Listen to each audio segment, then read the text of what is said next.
In 1872, the Emperor of Japan ate a piece of meat in public, and it basically fundamentally altered the DNA of an entire nation. Welcome to this deep dive. Yeah, it really is one of the most drastic cultural whiplashes in human history. It's wild. Today, our mission is to trace how a country that practically criminalized eating animals for 1,000 years somehow evolved into the culinary powerhouse of modern Tokyo. Right, which is literally the city with the most Michelin stars in the entire world. Exactly. And to guide you through this, we have pulled together an incredible stack of sources. We're looking at deep cultural histories, specifically Katarzyna Kurtka's book, Modern Japanese Cuisine, and Eric Raff's Food and Fantasy in Early Modern Japan. Both phenomenal resources. And we also have the hard food science from Harold McGee's legendary book on food and cooking. Right. Plus, we're pulling from traditional culinary guides like Elizabeth Ando's Washoku. And to really ground this in biology, we dive into peer-reviewed medical journals. Specifically, we're looking at studies from The Lancet and the Journal of Nutrition. Yeah. Because you really need this kind of multidisciplinary approach to understand it. Yeah, history, sociology, biochemistry. You need it all to decode a food culture this complex. You really do. I promise you, by the end of this deep dive, the next time you eat a piece of sushi or like a warm bowl of ramen, you aren't just going to taste fish and broth. No, you're going to see hundreds of years of religious philosophy, scientific ingenuity, and literal political rebellion right there in your bowl. It's just so cool. Yeah. So let's set the scene. We need to go back to the Edo period, starting in the early 17th century. Okay, yeah. For context, imagine a country that has completely closed its doors to the outside world. Japan went into this period of extreme, self-imposed isolation. Right. No foreigners come in, no citizens go out. Exactly. And when a society is locked in like that, it creates this intense cultural pressure cooker. It forces the development of incredibly strict, intricate internal rules for everything. Especially how people eat. Because without external trade bringing in new ingredients, a culture is forced to look entirely inward. Right, they have to maximize what they have. Exactly. They have these scarce resources on their mountainous islands, and they develop deeply ritualized ways of consuming them. And at the very top of that social hierarchy, you have the samurai. Now, if you think about the military elite in Europe during the same era. Like the Tudor kings or the French monarchy. Right, exactly. They were feasting on these massive, decadent banquets. But the daily meals of the samurai were, honestly, shocking in their simplicity. Very Spartan. We're talking about unpolished rice, a simple fermented miso soup, some pickled vegetables, and like maybe a tiny sliver of fish. For them, eating was strictly a biological necessity. It was fuel. Just pure sustenance. Okay, let's unpack this. Because to you, the listener, this probably sounds a lot like the extreme clean eating trends or those ultra-minimalist diets we see tech billionaires doing today. Yeah, the biohacking stuff. Right. But I have to ask, was this simplicity just about keeping a military force disciplined and lean? Or was there something deeper going on? What's fascinating here is that while military readiness was obviously a baseline, this Spartan diet was fundamentally driven by a really powerful blend of core religious beliefs. So it was a spiritual thing. Yes, it was a spiritual mandate. First, you have the influence of Buddhism, which arrived in Japan centuries earlier, and Buddhism heavily restricted the consumption of animal meat. Because taking a life was viewed as spiritually polluting, right? Exactly. So a massive chunk of potential protein, like your cows, pigs, sheep, is just off the table entirely, utterly taboo. Wow. But then you combine that Buddhist restriction with Japan's indigenous belief system, which is Shintoism. Right, the animistic beliefs. Yes, Shintoism centers on a profound respect for nature and the spirits, or kami, that reside in the natural world, the mountains, the rivers, the forests. So it's like Buddhism says don't kill the animal, and Shintoism says revere the soil that the vegetable grew in. That is the perfect synthesis. And as Katarzyna Kurtka explains in her book, these two belief systems merged to forge the core philosophy of what we now call Washoku. Which translates to the traditional dietary cultures of the Japanese, right? Correct. And the central tenet of Washoku is consuming what nature offers in its purest form, with the absolute minimal amount of human interference. I love that concept. It's like you aren't trying to mask a radish with a heavy butter sauce. You are trying to honor the true essence of that radish. Exactly. The cook's job is not to transform the ingredient into something unrecognizable. It's to elevate its natural raw state. But, okay, here's the massive logistical problem with that. While the samurai are practicing this intense minimalist dining, Society is changing rapidly. Urbanization is exploding. Right. Edo, which is modern-day Tokyo, is growing into this massive, bustling metropolis with over 1 million people. It was huge. So how does a nature-worshipping, highly ritualized, minimalist food culture adapt to a fast-paced city full of laborers and merchants who need to eat on the go? Well, it hits the classic urban bottleneck. When people are working grueling hours away from home, they simply do not have the time or the space for the slow, methodical preparation of a traditional multi-component meal. So they invent fast food. They had to. And this is where the history of sushi just completely upends our modern perception of it. Right. Because think about sitting down for a premium omakase sushi meal today. Right, where you leave the menu up to the chef. Yeah, we view it as this incredibly delicate, expensive luxury. You sit at a quiet, minimalist wood counter, and the chef hands you one pristine piece of fish on rice. It's very reverent. But back in the Edo period, nigiri sushi was essentially their version of grabbing a hot dog from a street cart. It really was. It was the ultimate working class food of convenience. People would literally just grab a piece from a wooden stall, Yeah. eat it standing up with their hands, and rush back to work. Right. And the brilliant culinary hack here was the invention of vinegared rice.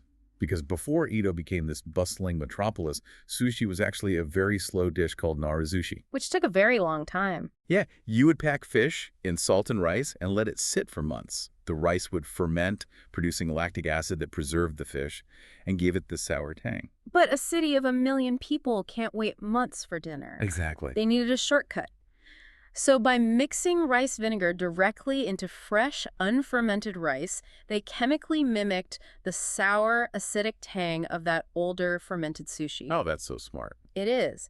It allowed them to pair it with fresh fish, caught that morning in Tokyo Bay, and serve it immediately.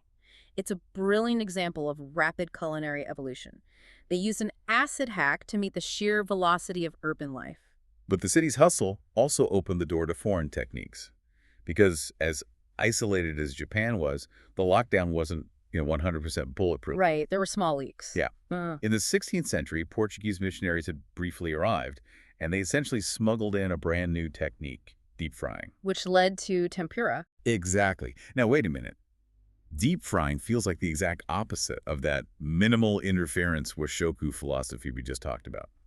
Dropping a beautiful seasonal vegetable into a vat of boiling fat feels incredibly heavy and transformative. It certainly seems completely contradictory at first glance, but this is where the biochemistry perfectly explains how the culture adapted the technique. Okay, tell me. Harold McGee breaks this down beautifully in Upland. On food and cooking, he explains the actual physics of heat transfer when you submerge battered food in hot oil. The moment that tempura batter hits the 350-degree oil, the water inside the batter instantly vaporizes. It violently turns to steam. Yes, and that aggressive vaporization creates a rigid, crispy shell almost instantly.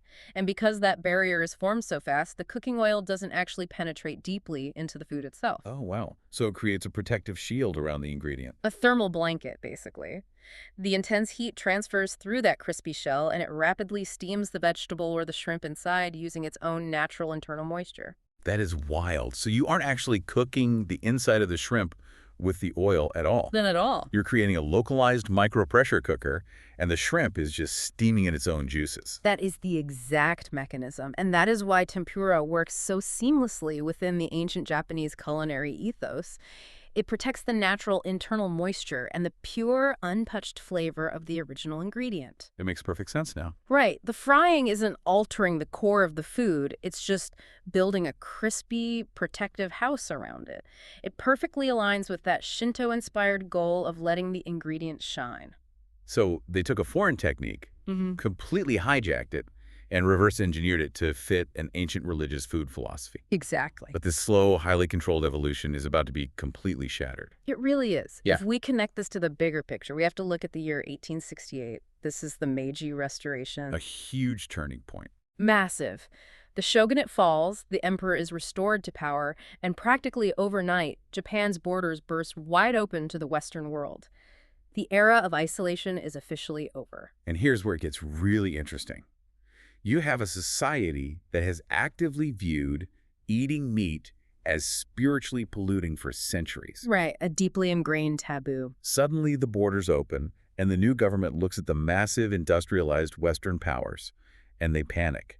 They decide that to compete on a global stage, the Japanese people need to physically grow larger and stronger. And they attribute Western military might directly to their consumption of meat and dairy. Exactly. So they push the population to start eating meat. Mm. And to signal this massive paradigm shift, Emperor Meiji publicly eats a meal of beef in 1872. Which is just a staggering historical moment. It is. Think about the psychological shock of that for the average citizen. It's like, I don't know, the Pope suddenly announcing a completely new set of 10 commandments. Yeah, that's a great analogy. But how do you actually force a population to abandon a millennium-old religious taboo?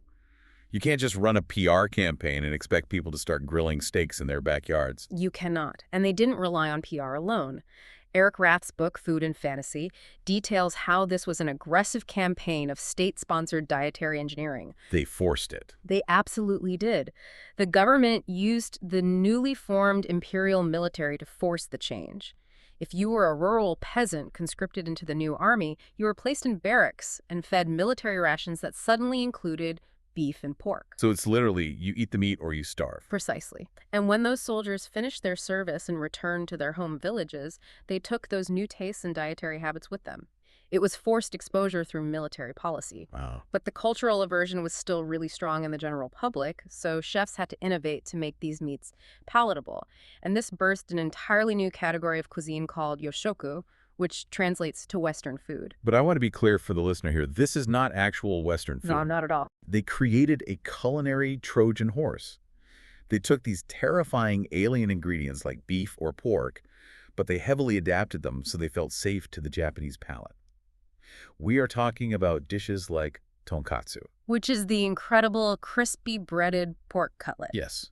Tonkatsu is the perfect example of this Trojan horse concept. It really is. You take a Western pork cutlet, but you bread it in light, flaky panko and deep fry it, using that tempura method we just discussed. Right. Then you slice it beforehand with chopsticks in mind, and you serve it alongside familiar shredded cabbage, rice, and miso soup. The presentation and texture feel deeply Japanese, even though the core protein is a radical Western introduction. It's brilliant adaptation, and you see this everywhere during the Meiji era, like omeris. Oh, I love omeris. It's so good. It's a Western omelet, but it's wrapped around chicken fried rice and topped with ketchup.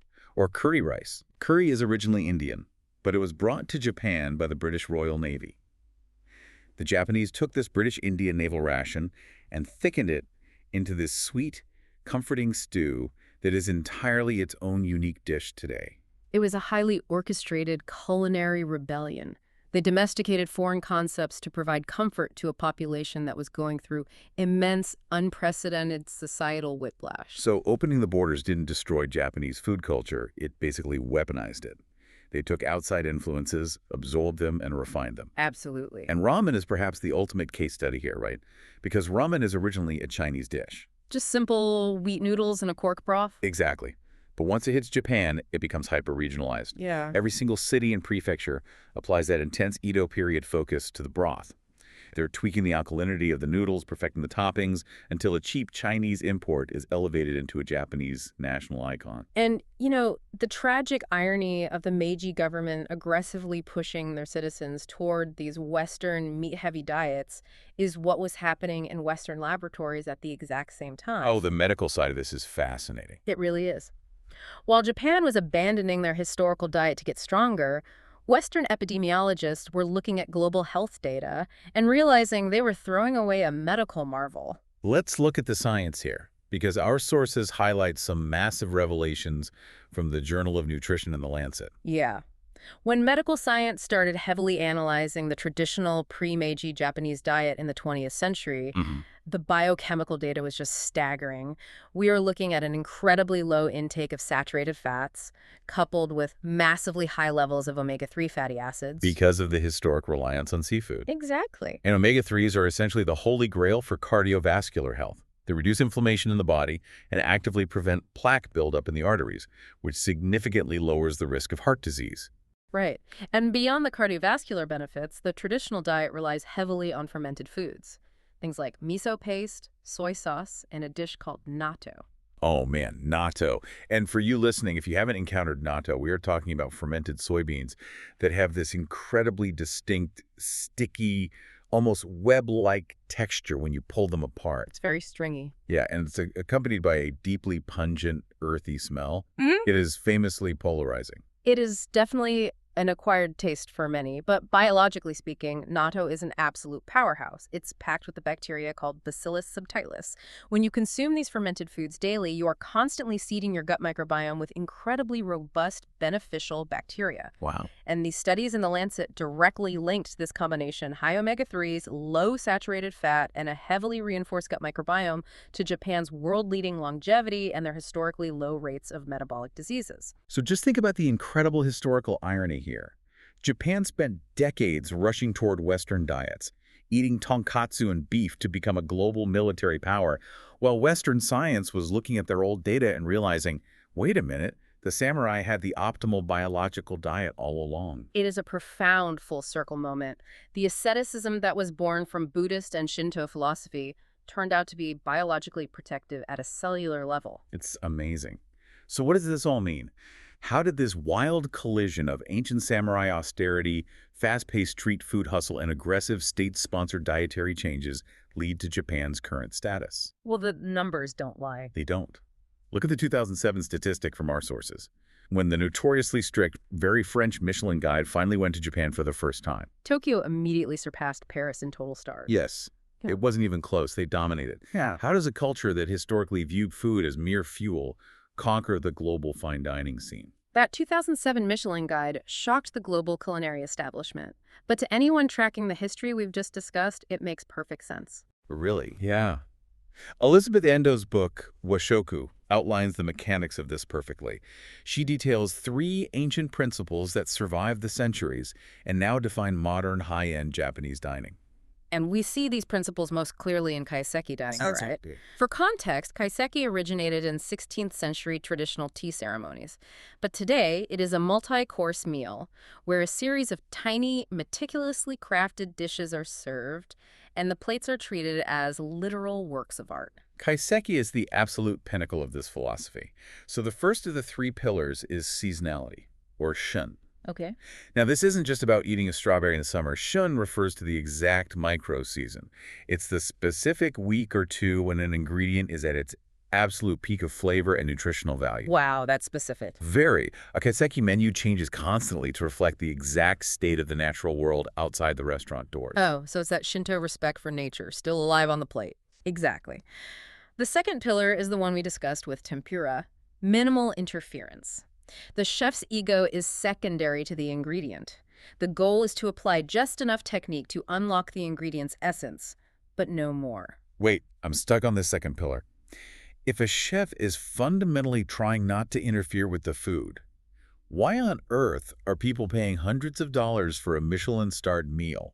What is the chef actually doing behind the counter? That's the brilliance of it. It takes immense, obsessive technical skill to do nothing perfectly. Oh, I see. The chef is utilizing decades of knife skill practice to slice a piece of fish at the exact angle that breaks down the connective tissue without bruising the flesh.